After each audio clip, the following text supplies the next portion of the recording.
তদন্তে আসছে 4 দেশের বিশেষজ্ঞ দল।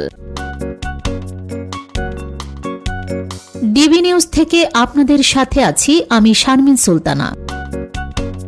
এবারে বিস্তারিত। হযরত শাহজালাল আন্তর্জাতিক বিমানবন্দরের কার্গো ভিলেজে অগ্নিকাণ্ডের ঘটনায় তদন্তে যুক্ত হতে 4টি দেশকে আমন্ত্রণ জানানো হয়েছে বলে জানিয়েছেন স্বরাষ্ট্র উপদেষ্টা লেফটেন্যান্ট জেনারেল অবসরপ্রাপ্ত মোহাম্মদ জাহাঙ্গীর আলম চৌধুরী।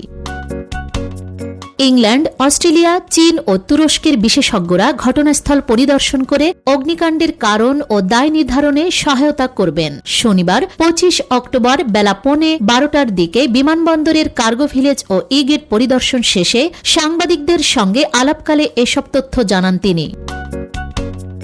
স্বরাষ্ট্র উপদেষ্টা বলেন, অগ্নিকাণ্ডের ঘটনায় কোনো অব্যবস্থাপনা ছিল কিনা সেটি খতিয়ে দেখতেই আন্তর্জাতিক বিশেষজ্ঞদের আমন্ত্রণ জানানো হয়েছে। তারা সব দিক বিশ্লেষণ করে রিপোর্ট দেবেন। তিনি বলেন, আগুন নিয়ন্ত্রণে ফায়ার সার্ভিস যথাসাধ্য চেষ্টা করেছে, তারা ফেল করেনি। এয়ারপোর্ট অথরিটির 4টি ইউনিট 4 মিনিটের মধ্যেই ঘটনাস্থলে পৌঁছে যায়, আর ফায়ার সার্ভিসের ইউনিটগুলো 15 থেকে 20 মিনিটের মধ্যেই কাজ শুরু করে। আগুন দ্রুত ছড়িয়ে পড়ে কারণ সেখানে খাদ্যপণ্য বেশি ছিল, কেমিক্যাল নয়। বিমানবন্দরের ইলেকট্রনিক গেট চালুর বিষয়ে তিনি জানান, ই গেট ব্যবস্থা দ্রুত চালুর পরিকল্পনা নিয়ে আলোচনা চলছে। এছাড়া রেমিট্যান্স যোদ্ধাদের পাসপোর্ট সংক্রান্ত ভোগান্তি কমাতে সরকার বিশেষ উদ্যোগ নেবে বলেও আশ্বাস দেন উপদেষ্টা।